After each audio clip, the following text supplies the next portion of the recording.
On commence.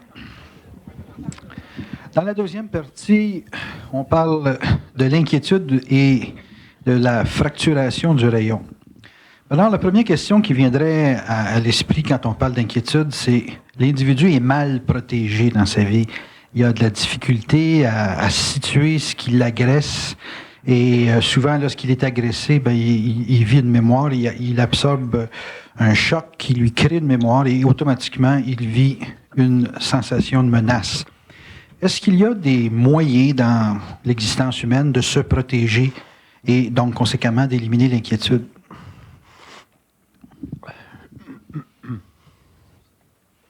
D'abord, il faut réaliser que ce qu'on considère, ce qu'on appelle de l'inquiétude, autrement dit, quand on vit des événements dans la vie qui ne font pas notre affaire ou qui nous inquiètent, parce que des événements qui nous inquiètent, ce sont des événements qui ne font pas notre affaire.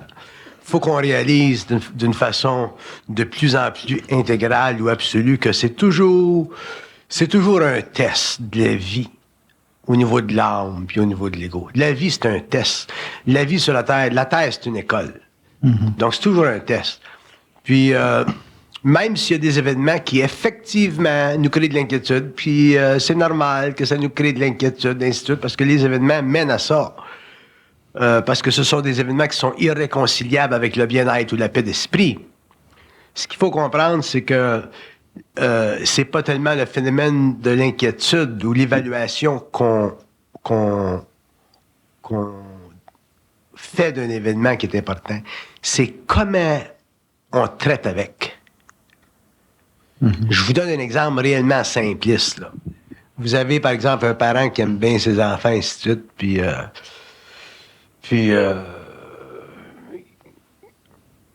jour, l'enfant, il se fait frapper par un automobile, puis il meurt. Bon. Il est mort. Il n'y a rien à faire, il est mort. Qu'est-ce qui reste aux parents à faire? C'est pas d'évaluer la mortalité, c'est pas de dire, bon, mais qu'est-ce que Dieu m'a fait? Qu'est-ce que j'ai fait à Dieu? Whatever it is. Ce qui est important pour l'individu, c'est de comprendre que l'enfant, il a changé de plan. Il a changé de plan. Il est retourné au monde de la mort, puis il est bien lui. Il n'y a plus de problème. Nous autres, on reste pognés avec la part. Mm-hmm. Fait que si le parent est moindrement intelligent, c'est évident qu'il va y avoir une tristesse puis tout ça, parce qu'on aime nos enfants. Mais si le parent est moindrement intelligent, il va en arriver à pouvoir contrôler l'énergie de sa pensée qui l'affecte au niveau de sa mémoire. Fait que quel que soit l'événement dans la vie qui nous crée de l'inquiétude, ça fait toujours partie de la vie, puis ça fait toujours partie des tests de la vie. Puis plus on avance en conscience, puis qu'on est proche de ce que je pourrais appeler les forces de vie. Quand on devient, je vais le développer ça un petit peu. Quand on est inconscient, on n'est pas proche des forces de vie, on les subit, ce qu'on appelle l'existence.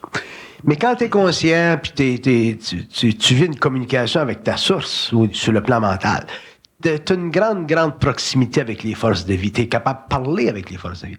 Puis à ce moment-là, ça devient plus facile de supporter des événements puis pas vivre de l'inquiétude. Parce que les forces de vie ou ta source va t'expliquer d'une façon très, très froide que l'enfant il a fini son temps sur le plan matériel, il est rendu sur un autre plan, etc. Mais quand tu es inconscient, tu n'as pas cette proximité-là.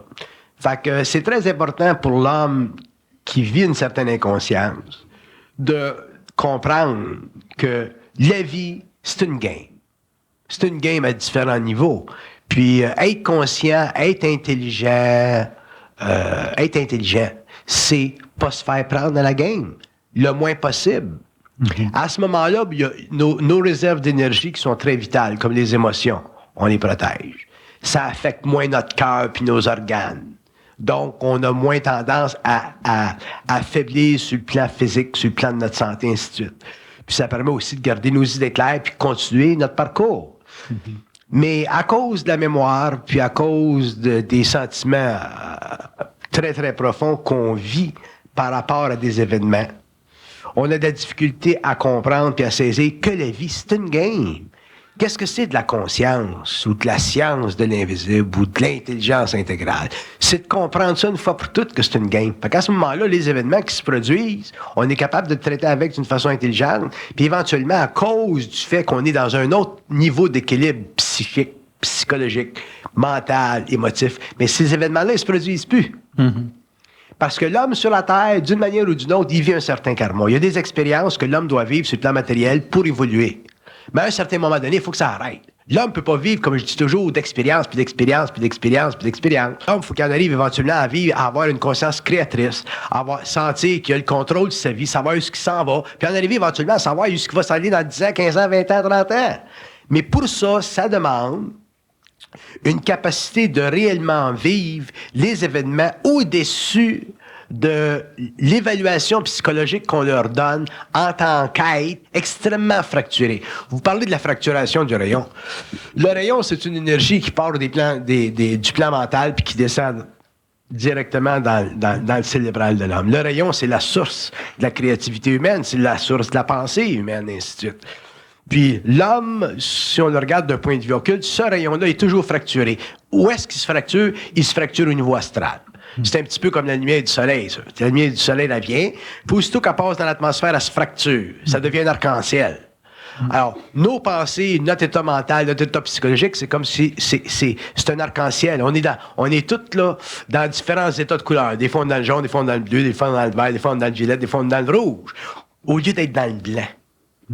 Alors, pour que l'homme en arrive à être dans le blanc, autrement dit, être dans sa réalité, puis de ne pas vivre de fracturation sur rayon, faut qu'il comprenne que la vie, c'est programmé pour nous faire évoluer. Donc, la vie, c'est un test. Que tu sois inconscient, que tu sois conscient, c'est toujours un test.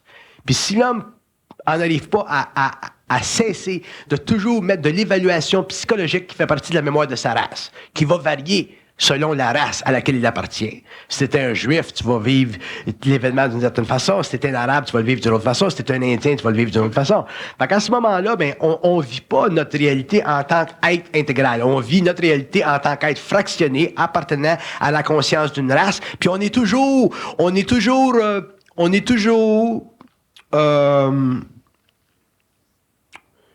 victime de la conscience raciale qu'on a. Autrement dit, si t'es italien, tu vas vivre des événements de tous les jours en fonction d'une conscience collective italienne. Si t'es un hindou, tu vas le vivre comme un hindou. Si t'es on colore ça selon la mémoire de la race. Puis éventuellement, il faut qu'on en arrive à être des individus. Donc, des êtres qui ont une conscience universelle, qui peuvent comprendre le phénomène italien, arabe, juif, hindou, whatever, mais qui ne sont pas impliqués dedans. Ça demande une grande centricité. C'est facile d'être assis ici puis d'expliquer le phénomène existentiel de l'homme, mais c'est pas facile pour l'être humain de s'en sortir du phénomène existentiel. Sortir de la phénoménologie de l'existence pour entrer dans la science vivante de ton esprit, de ta lumière sur le plan matériel, bon, ben ça, c'est l'évolution. C'est pas facile.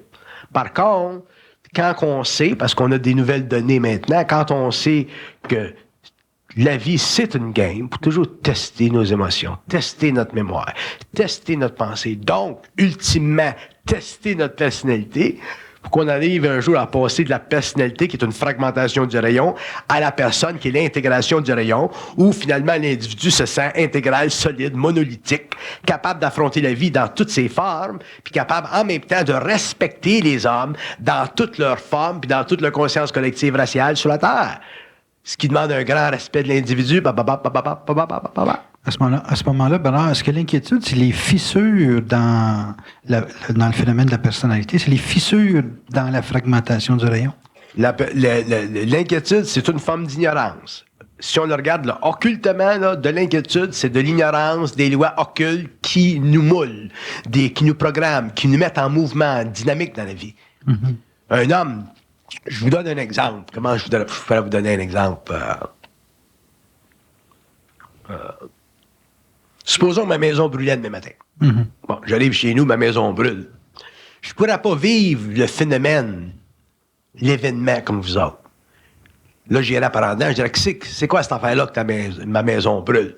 Là, j'aurais une réponse à mon niveau, là, si tu veux, là, qui me dirait, bon, ben, t'as fini de vivre au Québec, tu t'en vas ailleurs, ta maison brûle, puis t'as plus besoin de ça. Mais émotivement, je suis capable de le prendre. Dans le sens que je sais, à cause des lois occultes puis comment ça marche, je sais que je m'en construirais une meilleure puis une plus belle ailleurs. J'aurais les forces créatives m'en faire une meilleure. Fait que si ça prend que ma maison brûle pour que j'aille ailleurs, mais ça va brûler. Tandis que l'homme inconscient, lui, il voit pas ça de même. Sa maison en brûle, puis il vit la phénoménologie de l'événement d'une façon dysfonctionnelle. C'est-à-dire qu'il vit l'événement de façon existentielle. Il est pas capable de vivre l'événement sans y mettre une valeur. Puis comme il est pas capable de vivre l'événement sans y mettre une valeur, il vit de l'inquiétude. Mm-hmm. C'est les valeurs, finalement, c'est les valeurs qu'on perd ou qu'on peut perdre qui font l'inquiétude. Ben oui, effectivement, ou des valeurs qui ne conviennent pas à la valeur qu'on voudrait mettre sur un événement qui crée de l'inquiétude. Puis ça fait partie du jeu de la vie, du jeu occulte de la vie. Puis c'est pour ça c'est pour ça qu'on dit, bon, ben l'homme, il est sur le stage, puis on est des acteurs sur un stage. Shakespeare dit, on est des acteurs sur un stage. Moi, je suis pas intéressé à être un acteur sur un stage. Mm-hmm. Autrement dit, vivre sur la terre, pour moi, c'est pas être un acteur sur un stage, c'est être le stage. Okay. Moi, je m'arrange pour être le stage. Autrement dit, je m'arrange pour pivoter sur ma propre vibration, sur ma propre énergie, quels que soient les événements. Tandis que l'homme, lui, est un acteur. Puis tout le monde croit ça. Shakespeare nous a dit ça. On est des acteurs sur un stage. Fait on demeure des acteurs sur un stage forever. Ça veut dire qu'on demeure constamment des créatures. Des créatures, au lieu de devenir des créateurs, autrement dit, des êtres réellement intégraux. Des êtres qui sont capables de réellement utiliser leur vibration, leur énergie à un niveau totalement mental. C'est-à-dire à un niveau qui est disconnecté des valeurs qui font partie de la conscience de la race. Mm-hmm. À ce moment-là, mais l'homme devient, sur le plan matériel, techniquement intouchable, dans le sens que émotivement, il est plus brûlé par la fragmentation. La diffraction de son rayon. Il est plus affecté par ça. Il y a toujours des ressources, puis il y a toujours des ressources, puis il y a toujours des ressources, parce que il est connecté à sa propre infinité. Mm-hmm. Il est connecté à sa propre ressource. Pendant l'évolution, on a parlé de Dieu, puis on a parlé de Dieu. Fait qu'on s'est créé une infinité. Puis on s'est aperçu que même si on croit en Dieu, on se fait chier pareil. Pourquoi? Parce que le concept de cette infinité-là, c'est un concept qui est astral. C'est un haut concept astral, mais ça ne nous donne pas accès aux lois occultes de la vie. Ça ne nous permet pas de comprendre comment est-ce que l'homme sur la Terre vit sa programmation, donc son incarnation par rapport à des événements. On n'est même pas capable de comprendre d'une façon objective la nature de notre propre signe astrologique. Mm-hmm. On a des astrologues qui nous l'expliquent. Bon, on n'est pas capable de comprendre la dynamique de notre astrologie parce que pour nous autres, notre astrologie, c'est foncièrement une programmation qui fait partie de notre incarnation au lieu de comprendre que notre astrologie, c'est de l'information qui fait partie du magnétisme des planètes qui est totalement raccordée aux archives de l'âme dans l'incarnation. Si on savait ça, bon, je vais prendre certains aspects de ma propre astrologie. Comme vous me l'avez déjà dit, mon soleil est en opposition avec Pluton. Conjoint. Bon, mon soleil est conjoint avec Pluton. Pour moi, il est en opposition avec Pluton. Mm-hmm. Ça veut dire que ma lumière, ma force est toujours en lutte contre les oppositions, contre l'obstacle. Fait que sachant ça, ben, si je vis des événements qui vont toujours être en obstacle avec ma force, éventuellement, ces événements-là, je vais y brûler. Mm. Je vais y brûler. Je vais y brûler dans le sens que je ne mettrai jamais d'émotivité dans des événements parce qu'à ce moment-là, c'est Pluton qui aura l'avantage sur mon soleil. Mm-hmm. Fait qu'éventuellement, qu'est-ce qui se passe? C'est que les atmosphères astro, les faiblesses, les failles, les craintes, la longueur des temps de l'expérience humaine, ben, éventuellement, ça disparaît. Puis éventuellement, t'en arrives éventuellement à contrôler ta vie, c'est-à-dire à pouvoir digérer la dysfonctionnalité magnétique des planètes qui couvrent ton soleil. Mm-hmm. Une fois que tu comprends puis que tu es capable de digérer la dysfonctionnalité plutonienne, tu es capable à ce moment-là de vibrer tellement au niveau de ta lumière, donc de ton soleil, donc de ton esprit, pour rendre Pluton totalement inefficace à t'influencer émotivement sur le plan mental. À ce moment-là, tu n'es plus affecté par ton astrologie. Donc, tu as une conscience universelle, tu as une conscience intégrale, tu n'es plus dans la personnalité, tu es dans la personne, et qu'il se passe n'importe quoi. de la naissance à la mort, du passage du plan matériel au plan éthérique. Tu es toujours en contrôle. Pourquoi? Parce que tu n'es pas capable, pour un instant, de perdre conscience. Fait que ça fait partie de l'évolution de l'âme. Fait qu'à ce moment-là, des inquiétudes, t'en vis plus.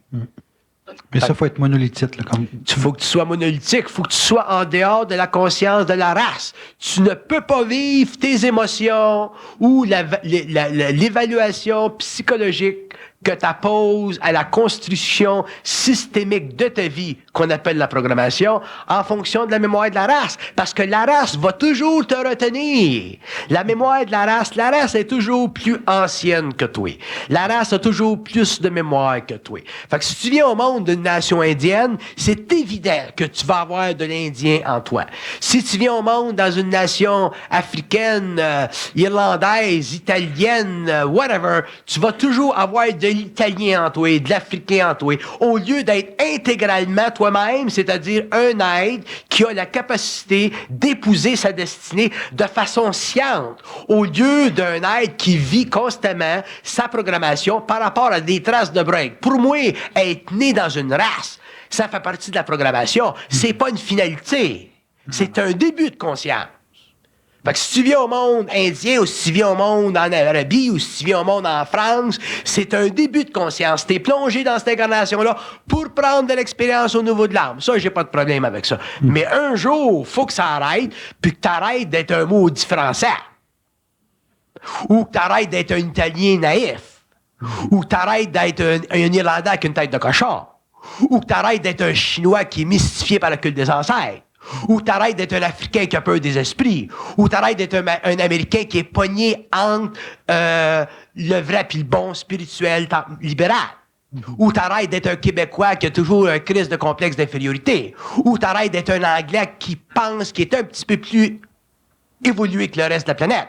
Ou t'arrêtes d'être un, je sais pas, moi, un gars du Venezuela qui se prend pour un nombre du monde en Amérique du Sud. Ou t'arrêtes d'être un Mexicain qui a l'impression qu'il est réellement né pour faire des grandes choses. Ainsi de suite, ainsi de suite. Tu comprends-tu? Fait que t'es libre, finalement, de ce que j'appelle la nationalisation de ta mémoire. Ouais, je comprends. Ta mémoire nationale. Québécois, chinois, anglais. Who gives a shit? Tu comprends? T'es un être intégral. Fait qu'à ce moment-là, quand tu rencontres un Chinois, tu rencontres un Mexicain, un Vénézuélien, tu rencontres un Haïtien, tu rencontres n'importe qui, tu rencontres l'être humain sur la Terre qui est programmé planétairement, tu le rencontres avec respect parce que tu connais la game. Fait qu'à ce moment-là, ben, quand tu vas au Mexique, ben, t'es capable de dealer, puis amener de la lumière aux Mexicains, amener de la lumière à l'Africain, amener de la lumière à l'Irlandais, puis pas te faire prendre dans leur game, puis là, à ce moment-là, tu peux les faire évoluer un petit peu, le faire voir quelque chose d'autre. Sans ça, ben, tu joues encore leur game, puis t'en sors pas, cette affaire-là. Est-ce que la mémoire de la race, c'est la base de toute la mémoire?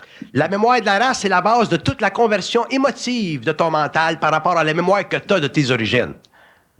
La mémoire de la race, c'est une convention, mais qui est tellement imprégnée dans ta conscience de tes cellules que tu n'es pas capable, en tant qu'ego, de te dissocier d'elle parce que ton rayon il est trop fragmenté, parce que, comme l'homme le vit, tu penses que tu penses. Si tu penses que tu penses, t'es fait à l'os. Le radio qui pense que c'est lui qui parle, il est fait, le radio. S'il n'est pas capable de se connecter à CKVL ou à d'autres choses, il est fait. Fait qu'on est tous des radios, puis on pense tous que ça vient de notre petite boîte noire. Il va falloir un jour qu'on se réveille. Fait qu'à ce moment-là, si tu penses que tu penses, puis t'es pas capable d'en arriver à prendre conscience que la pensée vient d'ailleurs, puis que le cosmos c'est grand, puis l'univers c'est grand, puis ainsi de suite. On est fasciné par la biologie, puis on est fasciné par le microbe, puis on est fasciné par le microcosme. Mais on a de la misère à rentrer dans le macrocosme. On a réellement de la misère à établir des paramètres de conversion de notre énergie mentale en tant qu'entité entité incarnée, puis des mondes dont les grandeurs sont tellement vastes qu'on ne peut même pas penser à ça. Pour connecter avec ces mondes-là, il faut que tu y ailles par vibration. Comprends-tu? Fait que, on a du chemin à faire, puis c'est normal, ça fait partie de l'évolution. Mais c'est pas parce qu'on a du chemin à faire que faut qu'on reste indéfiniment de façon statique, incapable d'apprivoiser nos craintes. C'est là qu'on a. Fait que si tu veux pas apprivoiser tes craintes, puis tu peux pas avancer dans des domaines qui sont en général, qui font pas en général partie de ce qu'on appelle la conscience des masses, à ce moment-là, tu ne peux pas être ton propre Léonard de Vinci. Tu peux pas être ton propre Michel-Ange. Tu peux pas être ton propre Copernic. Tu sais, c'était pas évident pour Copernic d'arriver et de dire, bon, ben, ça marche pas de même, ça marche de même. Il aurait pu se faire couper la tête. C'était pas évident pour Léonard de Vinci d'arriver avec des théories qui défiaient la science de son temps. C'est la même chose aujourd'hui. C'est pas évident pour l'homme d'en arriver à défier la science de son temps, surtout dans un temps où la science est extrêmement logique, supportée par des fondations très, très académiques, très cartésiennes. Mais ça va beaucoup plus loin que ça. Ça fait 100 ans qu'on commence à faire de la science. Fait qu'il faut pas qu'on s'imagine, parce qu'on commence à faire un petit peu de science, mais on est rendu sur la Lune, là, avec nos pout-pout, là, que c'est fini, la science, là, tu sais.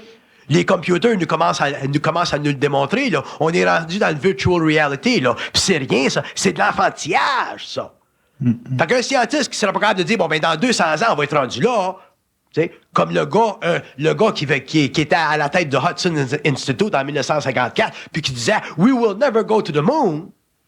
C'est quand même le Hudson Institute aux États-Unis. C'est un vrai sans dessin, cet homme intelligent-là. Tu comprends? Fait que, il faut qu'un jour qu'on réalise que la vie, c'est très vaste. C'est très grand. Puis il faut qu'on la maîtrise. Puis la vie, tu la maîtrise au niveau de ton corps émotionnel, de tes émotions, parce que ce sont tes émotions qui te connectent à la mémoire de la race. C'est tes émotions qui te lient dans le passé. C'est tes émotions qui t'empêchent de faire le saut. C'est tes émotions qui t'empêchent de réaliser finalement ce que chacun de nous autres sait quelque part dans notre être, qu'on est unique. L'être humain, c'est unique. On est unique. On est toute une petite pochette de lumière, puis on a toute notre vibration, puis cette lumière-là est faite de la même incandescence, du même feu cosmique, mais elle a différents taux vibratoires. On est tous uniques. Comment les gens peuvent situer leur unicité? Les gens vont situer, vont comprendre, vont commencer à apprécier l'unicité quand ils vont être capables de supporter qu'ils le sont. Supporter d'être unique. Je vous donne un exemple. Vous allez dire, bon, ben, je vous donne des exemples réellement simples. Vous allez dire, bon, ben, là, tout le monde jogue. On est rendu dans le jogging, là, ça vient des États, là-bas. Tout le monde jogue. Mon boss, il jogue, ma secrétaire, elle jogue, mon cousin jogue, ma belle-mère, elle jogue, le gars à côté de chez nous, il jogue. Sacrement, qu'est-ce qu'il y a avec moi? Je jogue pas.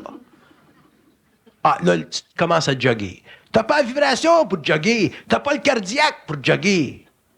Ben là, tu t'en vas jogger, tu mets tout ton système artériel, tu le débalances. C'est pas fait pour tout le monde, jogger. C'est pas fait pour tout le monde, faire du ski. C'est pas fait pour tout le monde, faire du brass. C'est pas fait pour tout le monde, faire du tennis. Mais tout le monde le fait, fais-le donc. Hein?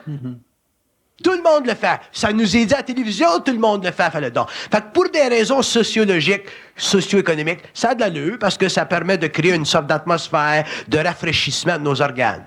Bon. Mais parmi tout ça, de tout le monde le fait, fais-le donc, il y en a qui ont des crises cardiaques. C'est vrai.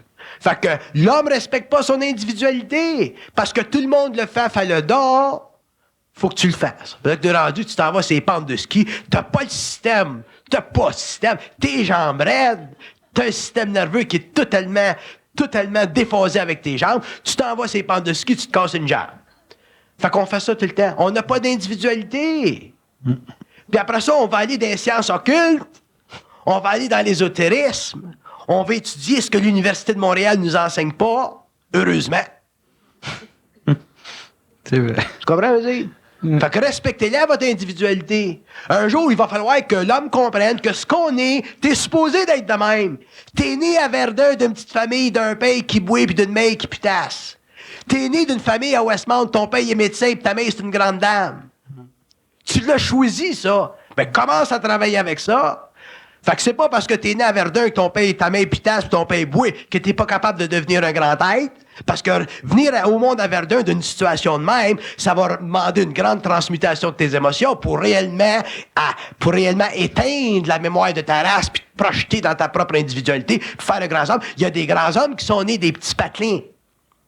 Puis il y a des hommes qui sont nés dans des grands patelins puis sont devenus des patins. Fait que, tu sais, il faut que tu te réveilles un jour, il faut que tu te prennes en main. Faut que tu réalises que ce que t'es fait de même. Vous êtes toujours prêt à dire, bon, ben, Dieu nous a fait de même. Bon, vous avez pas une conscience occulte de toute la machine en arrière, là? Bon, ben, si Dieu t'a fait de même, prends-toi comme Dieu t'a fait, puis pars avec ça. Mais c'est pas ça qui arrive. Là, tu commences à regarder à gauche. Lui, il jogue. Lui, il fait du patin. Lui, il a un beau char. Lui, il a une belle femme. Lui, il a pas de boutons. Moi, j'ai des boutons. Fait qu'on passe notre vie à nous comparer aux autres. Puis tu te demandes pourquoi est-ce qu'on n'en arrive pas à 20 ans, 30 ans, au moins 30 ans, à rentrer dans notre identité. Au moins à 20 ans, on devrait rentrer dans notre identité à 20 ans. Fait qu'on attend 30 ans, 40 ans, 50 ans. 50 ans, tu commences à regarder l'heure. 50 ans. 60 ans, ta montre, elle commence à arrêter. 70 ans, tu l'échappes à cause. Puis 80 ans, oublie ça, elle rouillée, elle marche plus. Fait que la vie, ça devient plate. Tu sais? Il y a des deadlines. Il y a des deadlines. Ouais. Les deadlines qu'il y a, on s'y impose. Ça n'a pas de deadline. Yeah. Un jour, il va falloir que le monde comprenne que la vieillesse, ça n'existe pas. Va voir un bon vieux, là. Va voir ma mère. Va voir ma mère, là, puis m'en dit, Madame Untel, là, vous sentez-vous 81 ans? Elle va dire, non, je me sens comme 55. C'est dans ta tête. L'esprit, c'est pas le corporel. L'esprit, c'est d'autre chose. Du moment que t'es pas malade, puis tu te sens bien, puis tu fais tes petites marches, c'est comme si t'étais normal. Fait que les deadlines, on s'y impose, puis on s'y impose très, très, très, très jeune. On commence quand on a 7 ans, puis on commence à se comparer aux autres, ainsi de suite. Puis on fait ça toute notre vie, se comparer aux autres. Finalement, là, il arrive là, du monde là, avec des grandes idées de occultistes, ésotéristes, les roses, quoi, toute la bébelle, toute la patente, extraordinaire. Puis là, toi, là, tu commences à regarder ça. Moi, il y a du monde qui vient dans mes séminaires et dit, j'ai jamais entendu parler de ça. Puis ils se prennent pour des ignorants. Pourtant, c'est des ingénieurs. C'est des gens qui ont une profession. C'est pas parce que tu n'as jamais entendu parler de ça que tu es ignorant, c'est que c'était pas ton timing. Si tu avais trop entendu parler de ces conneries-là quand tu étais à gars, quand tu étais à l'Université de Montréal, tu ne serais jamais devenu ingénieur. Fait que tu étais protégé de ces affaires-là pour devenir un ingénieur. C'est bien plus important que tu sois un ingénieur que de connaître ces affaires-là, parce qu'il y a du monde qui connaît ces affaires-là, puis sont sur le bien-être social. Fait que, tu sais, ça va loin l'affaire. Mais la façon que vous parlez, si on veut se protéger de l'occulte, c'est jamais touché. C'est comme si... Je vais dire quelque chose. Je vais te conter une petite histoire de mes vies. En 69, quand j'ai vécu ma fusion, juste quelques mois avant. Je n'étais pas avancé comme vous autres dans ce temps-là. Tu sais, je faisais pas ça de la recherche. Moi, j'étais à l'école. J'étais un intellectuel. Puis quelques mois avant, il y a quelqu'un qui m'était arrivé à la maison puis qui m'avait dit, Bernard Reed, il m'avait montré un livre qui est connu de vous autres dans la population. Steiner, je crois. Non, c'était pas un livre de Steiner. Puis, j'avais ouvert le livre, mais je vais vous le nommer, le livre, c'est la Cosmogonie de l'Ancien. Il m'avait montré ce livre-là. Puis j'ai regardé ça un petit peu, j'ai feuilleté ça. Puis sais-tu qu'est-ce que ça a été quoi mon intuition? Parce que moi, je ne savais pas que j'étais pour être fusionné. Là. Tu sais, moi, j'étais à l'école, comme tout le monde. Puis ma perception, quand j'ai lu ce livre-là, qui est très vaste, ça a été que, pour moi, c'est un livre dangereux. Un gars là, qui n'est pas équipé, là, puis qui s'énerve, puis qui lit ça trop, là, je trouvais ça pas mal too much. Puis quand même, j'avais un bon cerveau, j'étais capable de lire cette affaire-là. Mais ce que ça me faisait vibrer dans mes corps, de gars qui devaient à telle heure, plus tard, être en fusion, là, mais qui ne savaient pas ça dans le temps. Fait que ça veut dire quoi, ça? Ça veut dire que dans la vie, faut que tu respectes ta vibration. Puis j'avais dit à mon chum, j'ai dit, very nice, j'ai dit, je vais le garder. Puis c'est ce que j'ai fait avec le livre, je l'ai brûlé. Pour pas que ça tombe dans les mains de quelqu'un. Ça va porter. Pourtant, c'est un grand livre. Puis même, j'invite du monde, même à le lire. Mais dans ce temps-là, je n'étais pas équipé pour. J'avais pas une conscience occulte, j'avais pas de contact. Fait qu'avec mon petit intellect philosophique puis scientifique, là, c'était too much pour moi. Fait que je l'ai brûlé. Pourquoi? Parce que je suivais ma vibration. Penses-tu que je me culpabilisais puis j'ai dit je veux brûler un beau livre de main? Je me disais, bon, mais c'est un livre de main qui tombe dans les mains de quelqu'un, là. Je me disais, c'est pas assez dangereux. Fait que ça veut dire quoi, ça? Que le monde en arrive donc à respecter leur vibration. Apprenez donc à la vibrer, votre énergie, comme elle vibre, là. Puis arrêtez donc de vous comparer comment les autres la vibrent. Puis là, vous allez commencer à rentrer dans une conscience de plus en plus personnalisée. Puis éventuellement, probablement, avoir une conscience vibratoire. Puis après ça, puis être influençable. Puis après ça, réellement connaître la mécanique, puis respecter le monde. Donc, ça voudrait dire qu'une personne, pour se protéger, ce qu'elle a à faire, c'est protéger son rythme dans une recherche ou dans un développement Il faut quelconque. que la personne protège son rythme, parce que si vous ne protégez pas votre rythme, vous allez vous mettre sur le rythme d'un autre, puis vous ne pouvez pas faire ça. Il y a des gens qui apprennent lentement, il y a des gens qui apprennent vite, il y a des gens qui apprennent direct, il y a des gens qui apprennent par curve. Les gens apprennent différemment. Moi, j'ai dit à ma fille, you're a slow learner. J'ai fait bien comprendre à ma fille. J'ai dit, toi, t'apprends lentement. Mais une fois que tu l'as appris, c'est forever. Fait que si la petite, elle commence à se comparer avec un autre qui est un fast learner, elle va commencer à avoir des complexes. J'ai dit, toi, t'es un slow learner. Fait que j'ai dit, respecte ça que t'es un slow learner. Mais quand t'es rentré dedans, tu lâches plus après. Fait qu'on est tous différents. C'est vrai. Mais on veut toujours voir, on veut toujours se comparer à l'autre, puisqu'on fait ça toute notre vie. Puis nous autres, on est des Canadiens français, on est nés, nous autres, avec une toile de fromage sur la tête. On est réellement du stock. T'sais. Fait qu'imagine-toi quand les Arabes arrivent ici, qui ont vécu des guerres, puis les Juifs qui ont vécu des holocaustes, puis les Hindous qui ont des problèmes de population, puis les Anglais qui ont conquis la Terre, puis les Américains qui se pensent pour la fin du monde. Ils nous raident-tu quand ils arrivent ici? Ils disent, c'est donc merveilleux le Québec. Je comprends, c'est merveilleux. On est prêts à se faire enlever la laine sur le dos, puis leur donner la laine, de la couper pour eux autres. Parce qu'on n'est pas capable de vivre notre individualité. Tous les étrangers qui arrivent ici, au Québec, ils disent, vous êtes tellement merveilleux. On a fait venir, ma femme, elle a fait venir des gens de France. Ils sont venus ici à Montréal, on les a traités aux petits oignons, on va les chercher à l'aéroport, on les met dans un motel, on leur donne des chauffeurs privés, on les suit pendant 2 semaines, on les remet dans... Puis on leur donne leur cachet, puis ensuite ils s'en vont, on les amène en avion, puis ils s'en vont en France. Nous autres, on va en France, on rencontre du monde en France, puis pas du petit monde, là, des grands exégètes, puis on a de la misère à se faire payer une tasse de café, câlisse. Comprends-tu? On est de la misère à se faire payer une tasse de café. Tu sais? Ou bien on a le sens de l'hospitalité. Ils vont nous inviter chez eux, puis ils vont nous inviter chez eux, puis ils vont nous faire une petite tartine. Nous autres, c'est le gros beefsteak chez Joe Steakhouse, puis, tu sais, le bon Québécois. Bon, ça, c'est nos qualités. Mais faut pas que ça devienne des défauts. Comprends-tu? Je commence à en avoir ras-le-bol, là. Fait que si je vais en France, tabarnak, ouvrez-les vos caves de vin, hostie, puis donnez-moi-en. Tu sais, veux dire, parce que moi, je vais rentrer dans la cave, puis je vais aller m'en chercher un. Tu comprends-tu? Je suis pas gêné. Puis ça va vous donner un choc. Il m'a dit, Chris, quand t'es venu au Québec, on t'en a donné du vin, on t'en a donné des gros steaks à 6 pouces, hein? Ben, ouvre-les tes Chris de cave de vin de calice. Calice que je viens fâcher quand je pense à ça. Maudite calice. Si ouais. Laissez-moi sacrer, c'est bon. C'est un grand pays, ici. Il y a qu'un pays au monde où ça sac. Christ qu'on sac bien, ici. Tabarnak. J'ai dit à une Française, j'ai dit, quand vous êtes bien fâché, là, c'est quoi le maximum que vous êtes fâché, là? Comme moi, tabarnak, quand j'ai le faux cul, là, tu sais, calice. Puis elle me dit, oh, bordel de Dieu. J'ai dit, qu'est-ce que tu veux que je fasse avec ça, c'ti? Veux-tu bien me dire qu'est-ce que je vais faire avec bordel de Dieu? Tabarnak de calice. Fait que j'ai dit, je comprends pourquoi je suis né au Québec. C'ti. J'avais besoin d'une langue pour supporter ma vibration. Voyons.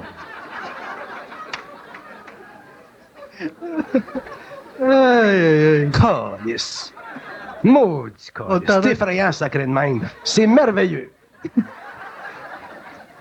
On commence à comprendre ce que c'est une conscience vibratoire. C'est ça. C'est ça. C'est ça. C'est au-delà des mots. Bordel de Dieu. Calice. Merde alors. Tabarnak, tu peux pas changer des formes avec ça. Tu peux pas créer une évolution de conscience. Tu peux pas détruire tu peux pas détruire les femmes qui sous-tendent la conscience de la race. Hostie. Fait que venez-vous-en au Québec. Il y en a un Français, il vient ici de temps en temps, là. C'est pourquoi il vient ici? Il s'en vient chercher du gaz. C'est sa façon d'expliquer. Il vient ici chercher du gaz. Je comprends. Calice de calice. Il vient brûler des craintes. Je comprends pas que le cœur me saute pour moi. Il m'a fumé une cigarette. Ouais. C'est un bon pour moi là-bas. Pas bon pour vous autres, pour moi c'est bon.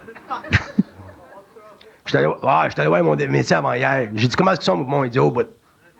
Inquiète pas, ils sont corrects mes poumons. Je crie assez. Toute la toxine sort. Non, Bon, mais Pas de feu, ici. Mais, tu sais, ça va loin. Fait qu'on est un grand peuple, tu sais. Il y a certainement plus de science au Québec que n'importe où sur la planète, tu sais. Puis, mais seulement que faut qu'on fasse attention parce qu'on est vulnérable. On est vulnérable. À quoi? On est vulnérable à la comparaison. On n'a pas on est en train de se former une petite identité nationale. Là. Regarde ce que ça va marcher, ce que ça fait au niveau politique. Mais au niveau individuel, c'est difficile pour nous autres de se former une identité parce qu'on est un peuple privilégié. On n'a pas eu de guerre. On n'a pas eu à se battre. On n'a pas eu à manger des patates pendant la guerre. On n'a pas eu à manger des rats comme des autres peuples ont eu à faire. Fait qu'on a été privilégiés. On est pogné entre le conservatisme européen et le matérialisme américain. On est réellement dans une belle position géopolitique. Par contre, sur le plan spirituel, sur le plan psychologique, ça nous a affranchi des grandes choses. Ça nous a affranchi de notre puissance. Un jour, on va l'avoir, probablement politiquement, puis individuellement, il va falloir qu'on l'ait. Oublie la politique, regarde rien que l'individu. Puis, parce qu'on c'est un grand peuple, le peuple québécois. Mais on est trop bon, on est trop fin, on est trop ci, puis on est naïf. Fait que quand tu commences à dealer avec du bon monde comme nous autres, des Québécois, puis tu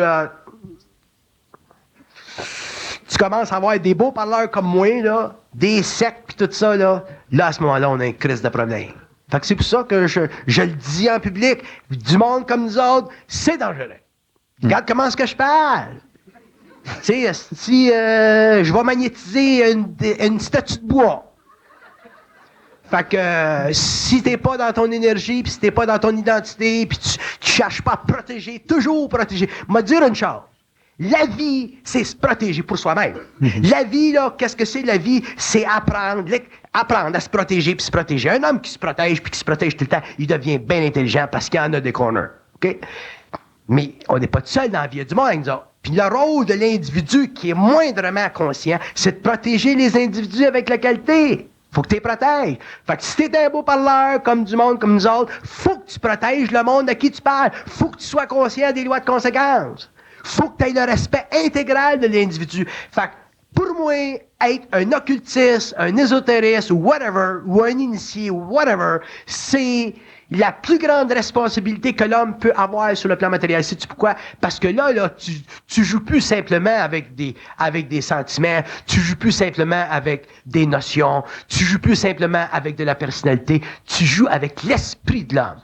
Quand tu commences, là, à pouvoir modifier subtilement l'esprit d'une personne, tu as une maudite responsabilité, puis si t'es pas capable d'aller à fond dans ta responsabilité, puis t'assurer que dans 5 ans, 10 ans, 15 ans, 20 ans, 30 ans, le gars avec lequel tu as parlé originellement dans tes hauts registres, ce gars-là, il n'en est pas arrivé à être totalement indépendant de toi, totalement dans son individualité. À ce moment-là, je vais te dire une chose. C'est bon, c'est nécessaire que des services sociaux, les gouvernements, la police, les systèmes d'information regardent, ou que le monde regarde, qu'est-ce qui se passe dans nos sociétés au niveau de ces gens-là qui parlent.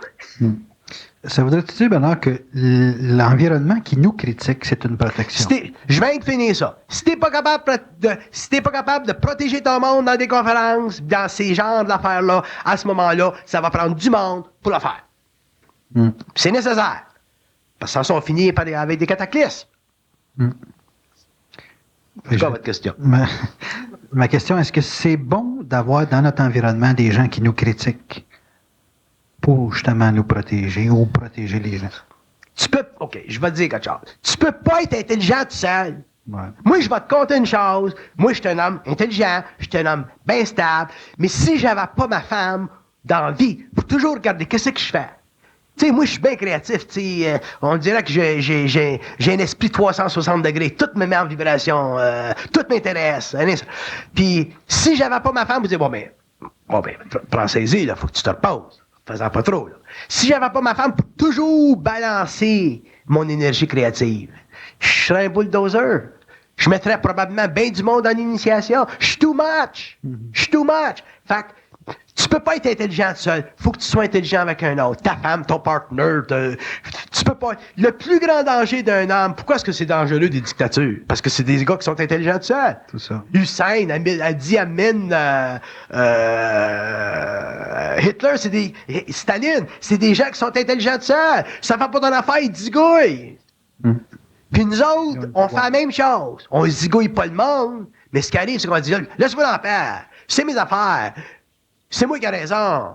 Fait qu'on participe pas à l'échange. Puis ça, c'est très dangereux. Quand t'es pas capable d'écouter quelqu'un qui est techniquement en opposition créative avec toi, à ce moment-là, t'as un gros problème. T'as un gros problème. Parce que là, tu penses que t'es intelligent, puis tu te fais astraliser. Parce que, surtout quand tu as une conscience occulte, tu sais, surtout quand tu as une conscience bien occulte comme moi, là, puis tu travailles réellement directement avec le plan mental, tu es dans un état de fusion, là.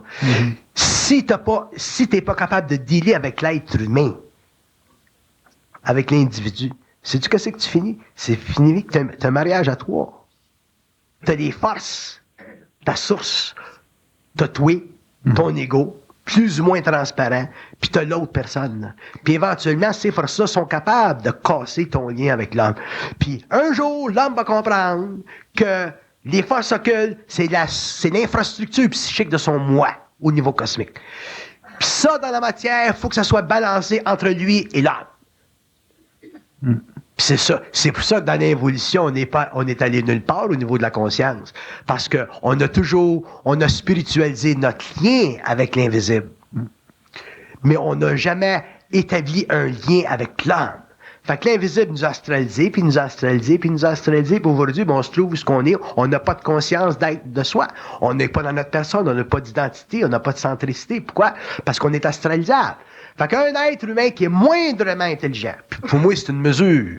Un être humain qui est moindrement intelligent, faut qu'il soit capable d'être mis en check. Ça prend un système de check and balance. Pourquoi est-ce que la Constitution américaine est si grande et si puissante? Parce qu'il y a un système de check and balance. Ça prend un check and balance. Puis nous autres, on veut pas être checké. On veut être intelligent. Pourquoi? Parce qu'on a de l'insécurité, on a de l'infériorité. C'est très grave d'avoir un complexe d'infériorité. Parce que si moindrement on a un petit peu d'orgueil, on veut neutraliser notre infériorité par notre orgueil, puis c'est là qu'on se fait prendre. On a besoin des autres autour de nous autres. On a besoin des autres reflets pour nous faire voir peut-être un petit faille dans notre reflet. Puis là, on dit, merci, je l'avais pas vu, là, je le vois. L'autre, merci, je l'avais pas vu, là, je le vois. Si on n'a pas ça, un homme qui n'est pas capable de se faire une remarque par un autre être humain qui est intelligent, qui est sensible, qui est perceptif, un homme qui est pas capable de subir ça d'une façon gracieuse, c'est un homme qui, pour moi, est déjà en potentiel perdu dans le temps. Puis s'il s'en va dans l'occulte, il est perdu. Est-ce qu'il y a des personnes qui peuvent faire le check and balance et d'autres qui ne peuvent pas être check and balance? Tout le monde peut le faire, seulement il y a des gens qui ont peur de le faire. Parce que souvent, tu vas arriver, tu sais, c'est pas, tu sais, quand tu arrives avec des grands parleurs comme moi, là, tu sais, on a quand même une certaine force, on a quand même une certaine, centricité qui peut être réelle ou qui peut être forte. Tu sais, fait que, dans un sens, c'est comme si un petit peu on est des dictateurs. On dicte. Fait que si t'as pas quelqu'un pour te mettre en échec, parce que le monde sont ébahis par toi, ou les mondes sont fascinés par toi, à ce moment-là, qui c'est qui paye? Toi, tu vas payer, parce qu'un jour, il faut que tu sois mis en échec, puis le monde paye.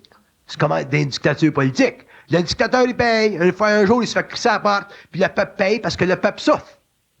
Fait que l'homme, surtout l'homme qui s'en va en évolution de conscience, puis les gens qui sont en train de regarder un petit peu là, en dehors de la périphérie purement cartésienne des connaissances, ils ont la responsabilité, s'ils sentent quelque chose, de mettre les beaux parleurs en échec. Puis si le beau parleur en échec se fait pas mettre en échec, puis qu'il y a trop d'orgueil spirituel, à ce moment-là, regardez ça, puis vous allez voir qu'un jour, ça va éclater dans le fret. Puis un jour, vous allez dans votre propre direction. Bon, dans notre vie, on rencontre. Les gens sont appelés à rencontrer des dictateurs. Peu importe la forme de dictateur, on rencontre un jour ou l'autre des dictateurs. Et la responsabilité vis-à-vis du dictateur, c'est-tu, quand on subit son magnétisme, c'est-tu à nous autres de briser ce magnétisme-là ou c'est au dictateur à changer? Ça dépend. Si c'est un dictateur qui éventuellement a le potentiel de devenir un roi philosophe, il va vous voir. Il va écouter. Parce que qu'on soit dictatorial au début, c'est quasiment normal parce qu'on n'est pas habitué. C'est fort, ça, cette affaire-là. T'sais. Fait qu'il faut on fait nos armes, puis on fait nos armes. On apprend à intégrer. Moi, ça m'a pris 14 ans pour intégrer cette énergie-là. Puis pas être manipulé par cette énergie. Que moi, je run. Fait que ça se fait pas d'un jour à l'autre. T'sais. Fait que qu'on soit dictatorial pendant une certaine période, c'est correct. Mais si on a de la lumière, si on a de l'humilité, si on n'est pas vicié par l'orgueil spirituel que je honnie, à ce moment-là, quelqu'un vient nous voir et dit, puis nous parle. À ce moment-là, on a assez de lumière pour écouter. Mais c'est quand tu n'as pas de lumière, puis tu es manipulé, puis tu es possédé par tes propres forces occultes, là, à ce moment-là, il est temps que quelqu'un te donne un choc un jour. Il est temps que quelqu'un, un jour, te fasse voir l'heure juste. Parce que toi, tu vas te perdre, puis tu vas en perdre d'une gang. La gang qui se perd avec le dictateur, est-ce qu'elle est responsable de se perdre ou c'est le dictateur qui est responsable? Ou s'il n'y a tout simplement pas de responsabilité? Il y a une responsabilité occulte, mais ça fait partie de l'expérience de l'âme. Lui était voué à ça, puis les autres aussi. Ce qui est arrivé en Suisse, là, puis à Mornight, ça fait partie de ça. C'est leur naïveté, là. C'est leur naïveté. La naïveté de deux bords. La naïveté du gars, là, qui était naïf, occultement parlant. Puis la naïveté de ceux qui étaient avec lui. Fait que ça fait partie de l'expérience de l'âme. Mais, tu t'imagines, moi, si j'avais connu ce gars-là, c'est évident qu'il aurait eu un crise de choc.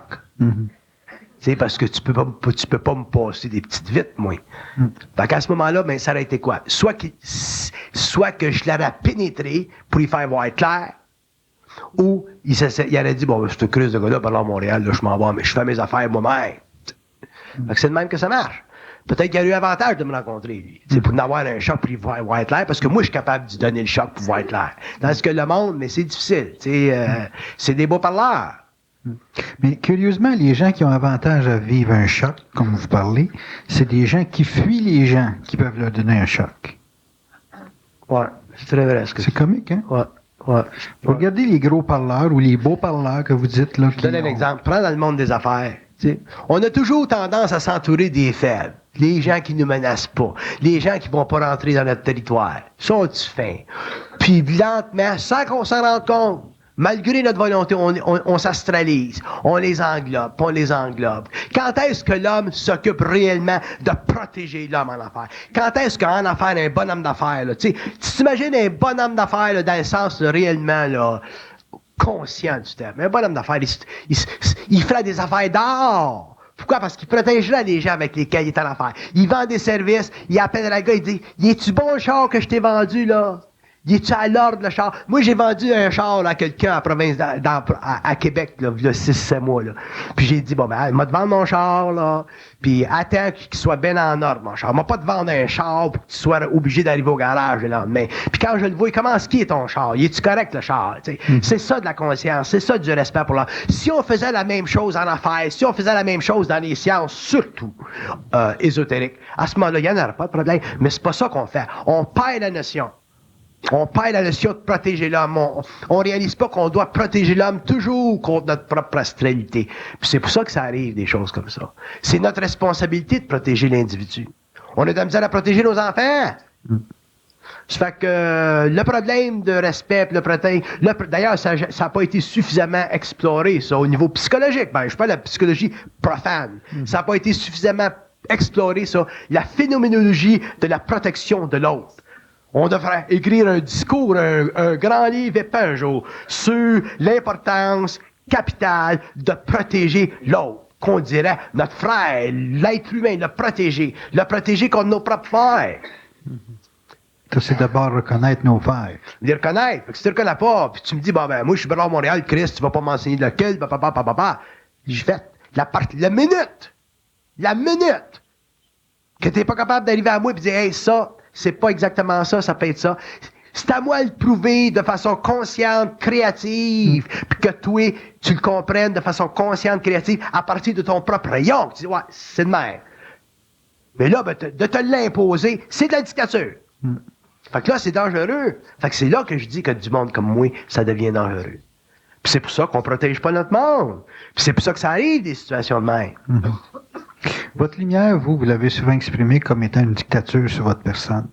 Vous avez eu à casser cette dictature-là un jour dans votre vie. Vous aviez à vous protéger comment? Comment ça s'est passé, le mécanisme qui a fait que vous Que je t'ai cassé? Ouais. En réalisant que l'amour que j'avais pour ma femme était plus important que l'amour que j'avais pour les forces occultes. OK. Tu sais, quand tu es en communication avec l'invisible sur le plan mental, là, c'est du stop. Puis un jour, il a fallu que je réalise, puis que je dise, OK, c'est assez, là, puis j'ai fait un contrat avec eux autres. J'ai dit, jamais ma femme ne souffrira initiatiquement avec moi. Ma job à cette heure, là, que je vous ai cassé, là, le mouvement vertical, faut que ça soit horizontalisé. Fait que c'est ma femme qui vient en premier dans ma vie sur le plan matériel. C'est plus vous autres. Puis on dit, c'est ça, faut que tu fasses. Mais ils vont pas te le dire d'avance. T'es initié, tu vis des tests. Les samouraïs vivent des tests, tu vis des tests. Fait que si t'as pas assez de lumière pour l'avoir, t'es fait à l'os. Fait que rendu dans ces registres-là, laisse-moi dire que c'est pas évident. Fait qu'on le sait à cette heure. On connaît l'existence du mensonge cosmique. C'est descendu, cette science-là. C'est à nous autres de nous protéger. C'est à nous autres de le vivre, le système de check and balance. C'est à nous autres d'être capables de pouvoir nous faire mettre en échec par une autre intelligence, pouvoir le reflet dans l'autre pour que nous autres, on puisse ajuster notre propre reflet. À ce moment-là, ben, on est safe. Fait que tu peux étendre ça de 2 personnes à 4, à 10, à 20, à 30. Puis t'es toujours safe. Pourquoi? Parce que t'as plus la vanité d'esprit. T'es plus possédé par ton esprit. T'es plus possédé par ta lumière. Les gens qui pensent que la possession, c'est astral, les gens qui pensent que la possession, ça fait partie des forces sataniques, sont dans l'illusion. C'est pas que les forces sataniques qui sont capables de posséder les hommes. Même les forces de la lumière sont capables de posséder l'homme. Puis un jour, c'est son rôle à l'homme de casser ça. La seule différence, c'est que si tu es avec des forces sataniques, tu pourras jamais le faire parce que ta vibration est passée haute. Tandis que si tu es possédé par les forces de ta lumière, tu as déjà de la lumière. Mais un jour, le courant qui vient de l'Hydro-Québec, dans ta maison, faut que ce soit toi qui sois capable de contrôler la switch. C'est ça, l'intégration d'énergie. Puis c'est ça qui va être le plus dur pour l'homme de l'avenir à faire. Mais là, je vous écoute parler, on a l'air à pouvoir casser une dictature par l'amour qu'on a pour quelqu'un. Pour casser une dictature, si tu aimes l'homme, tu peux casser la dictature occulte des forces, si tu es un initié. Si tu aimes l'homme, tu es capable de casser la dictature politique. Un dictateur là, qui se réveille un jour, qui rencontre le pape, qui se fait remplir un petit peu de lumière, qui s'en retourne dans son pays, qui se fait mettre un peu de plomb dans la tête, qui s'en retourne dans son pays, qui regarde, là, puis qui voit qu'il y a eu des abus, qu'il y a eu des meurtres, qu'il y a eu ci, là, qui se retourne d'abord, puis que la générosité puis l'humilité de dire, bon ben, là j'ai fait des erreurs, là, je vais redonner à mon peuple ce que j'ai enlevé, il deviendra un grand président. Le peuple aurait la capacité de résorber son inconscience, puis donner un vote de confiance, puis il deviendra un grand homme. Quand on dit que Paul a péché, puis que des grands hommes ont péché, Pierre a péché. Fait qu'on a tous péché. Seulement qu'à un certain moment donné, même si on a péché un jour, il faut qu'on arrête. Puis pour des gens qui sont dans l'occulte, pécher, puis ça c'est moi qui vous le dis, pécher quand tu es dans l'occulte, c'est ne pas protéger par l'amour l'être humain. Si tu protèges pas ta femme, ton chum, tes amis avec lesquels tu es en relation de travail occulte, à ce moment-là, en ce qui me concerne, tu pêches en esprit. C'est-à-dire que tu empêches ton esprit de descendre sur le plan matériel puis d'allumer les autres parce que ton esprit est déjà vicié par la vanité, par l'orgueil, par la naïveté, par ignorance. Puis à cette heure que le mensonge cosmique est connu, à cette heure que les initiés sur la Terre savent, même si tout le monde ne le sait pas, c'est écrit, c'est descendu, ça a été dit, que le mensonge cosmique existe, que la relation entre l'homme et les sphères, que le mensonge existe entre l'homme et les sphères, que le mensonge astral existe, que le mensonge cosmique existe, puis c'est le rôle de l'homme de casser ça pour rentrer finalement dans l'intégralité de sa lumière. Une fois que c'est dit, que la loi est établie, qu'elle est écrite sur les murs, c'est à l'homme qui s'en va en évolution de conscience, qui commence à trafiquer dans la stratosphère de l'esprit, de faire bien attention, puis de regarder l'homme autour de lui, puis de protéger l'homme, puis de protéger l'homme. Puis un initié, ce que j'appelle un initié, c'est un homme qui travaille dans des registres subtils d'une conscience vibratoire. Sa responsabilité sur la Terre, c'est pas de donner de la connaissance occulte à l'homme, c'est pas de révéler à l'homme les mystères de la mort, puis les mystères des planètes, puis les mystères de ci, puis les mystères de ça. C'est de protéger l'homme d'abord. Parce que si tu protèges l'homme, tu vas l'amener éventuellement à à reprendre le contrôle de son rayon. Tu vas amener l'homme à réaliser qu'il est intelligent, qu'il a de la lumière. Elle va grandir, la force en lui va grandir. Il n'aura pas besoin de subir même des possessions d'énergie vibratoire à des niveaux que toi tu as vécu en tant qu'initié. Puis l'homme va commencer à se rendre compte qu'il est intelligent. Tu vas commencer à bénéficier de son intelligence. Fait qu'il va s'établir un équilibre entre toi et puis l'homme. On a l'illusion, nous autres, là, que les gens qui sont en relation avec nous autres, faut qu'ils soient comme nous autres faut qu'ils soient comme nous autres pour pouvoir participer comme nous autres à une conscience universelle. C'est une illusion. La conscience universelle n'a rien à voir avec les registres vibratoires de la conscience individualisée. Moi, ma femme, quand elle me parle, c'est ça, c'est final. C'est évident que ma femme, elle peut pas venir ici pour vous parler comme je vous parle. Elle n'a pas le taux vibratoire. Mais elle a l'intelligence, la lumière, pour être en harmonie vibratoire au niveau universel avec ma conscience, la sienne ou celle des gens avec lesquels elle est. Puis c'est ça que l'homme doit comprendre. On est tous uniques. Ma femme, elle peut pas être comme moi, si elle était comme moi, elle serait ici. Puis probablement, elle serait d'un corps d'homme ici. Fait que moi, je serais d'un corps de femme, là. Fait qu'on a chacun notre rôle. On est tous uniques, il faut qu'on respecte notre rôle. Mais si on n'est pas capable, nous autres, en tant qu'initiés, de réellement respecter nos maris, nos femmes, nos enfants, puis surtout les gens qui viennent en contact social avec nous autres pour apprendre des choses, parce qu'on a des choses à dire, à ce moment-là, une très grande responsabilité. Puis si on est moindrement vaniteux dans le mental, puis orgueilleux dans le mental, puis qu'on pense qu'on est des initiés, nous autres, on a accès à des secrets, puis on est des messies ou des ci ou des ça, à ce moment-là, faites attention, parce qu'un jour, vous allez vous faire astraliser, puis les forces astrales deviennent de plus en plus fortes sur la planète, puis un jour, vous allez sauter, puis vous vous en rendrez même pas compte. Vous n'avez pas d'idée du pouvoir de l'astral sur la Terre. L'astral gère les affaires des hommes. Les affaires matérielles. Les affaires matérielles, les guerres, tout. La planète, l'expérience planétaire de l'homme est astrale.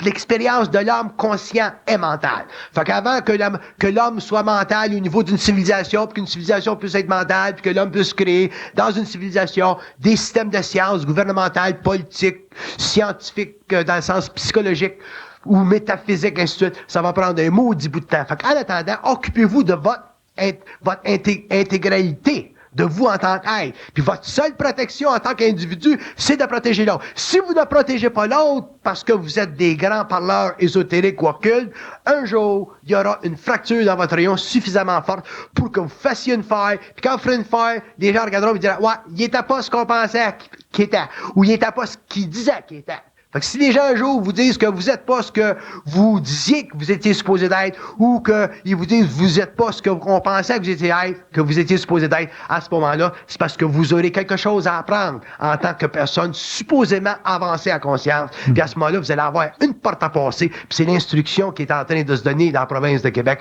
Puis un jour, vous allez être obligé d'y faire face, que vous veniez des Indes, d'Amérique du Sud, du Tibet, de n'importe où, vous allez être obligé de réaliser que le respect sur la terre de l'homme, ça fait partie de l'amour mental, puis vos connaissances occultes, même si vous pouvez parler de réincarnation, puis tout le bullshit, c'est simplement ça, du crémage sur le gâteau. C'est pas important pour l'être humain de connaître les mystères, c'est important pour l'être humain de respecter l'homme pour que lui, en tant qu'être respecté, soit capable, à sa guise, dans son temps, à son rythme, selon sa vibration, d'explorer les mystères.